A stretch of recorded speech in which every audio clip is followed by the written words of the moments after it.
Please. If I can pronounce it correctly, it's Khasra Siddiqa. Qasra Siddiqa. Khasra Siddiqa. Right. Sabra. That's Sabra. It's concerning birthday parties. Yes. Many people say that we are not celebrating birthday parties and make the excuse we only invited family members. Is this an acceptable practice? Perhaps what she means to say is that do celebrate birthday parties, but under the guise of only inviting a limited number of the family members so that escape censure from the Jamaat.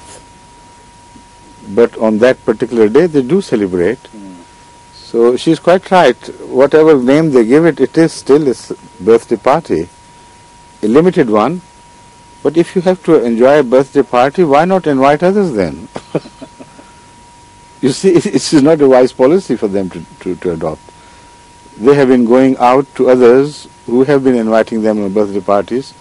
If such a family does not mind holding birthday parties in their own home of a, comparatively smaller nature, more closed nature, then that is the right occasion to go out and return them this kindness which they have extended to you earlier. Invite them. But that's not what I'm advising. What I'm advising is be honest to yourself. If you have broken the rule or broken the tradition, then don't hide it under false excuses. Birthday is not prohibited in the sense that it is a clear-cut injunction of the Holy Quran that if you do this, then you will be punished by God or you will receive the wrath of Allah. It belongs to a different area of love. وَهُمْ عَنِ اللَّغْوِ مُعْرِضُونَ. This is a general statement of the Holy Quran, meaning that they don't pursue useless things of life, They don't participate in meaningless activities.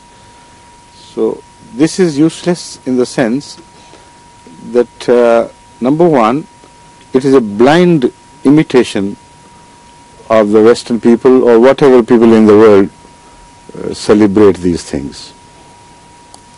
Without reasoning why. Why do they do it? Is it good or bad? Or how is it justified? So for a Muslim, all the answers lie in returning to the source of good conduct, that the Hazrat Muhammad Mustafa sallallahu alaihi wasallam, and before him other prophets of God. Now we know for certain from all the established authentic history of religion, no prophet of Allah ever celebrated his birthday.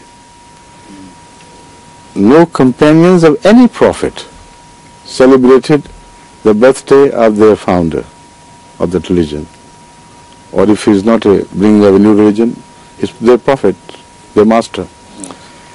And we don't have any evidence from the Bible anywhere that birthday of any Jewish prophets was ever held, nor that of Christ.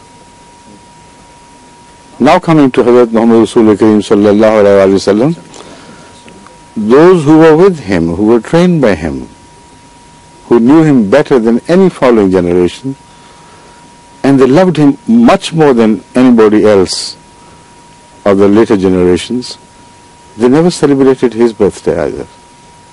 It was not only Rasul Kareem sallallahu alaihi wasallam himself not doing it, but the Khulafa, all the four caliphs, and all the generations of the companions, and the later generation which is called Tabi'in, and still later generation which are called Taba Tabi'in, and all this. Yes. None did it. So who is better in birth? Yes. So it is a negative, it has a negative element in it, as if you are more worthy of this. So that is why my late father, Hazrat Khalifatul Masih Sani, was very averse to this. He was religiously against it.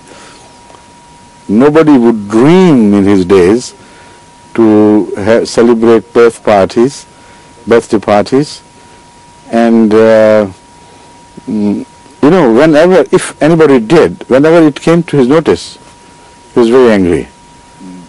But didn't take any disciplinary action against him or her, because I have told you, it is not a part of the Sharia. No. We infer from these things which I have just told you that we should discourage it, and we always discourage it, right? But this tendency of holding birthday parties, by it I refer to that, right? Can I ask a question? Please. Would it be acceptable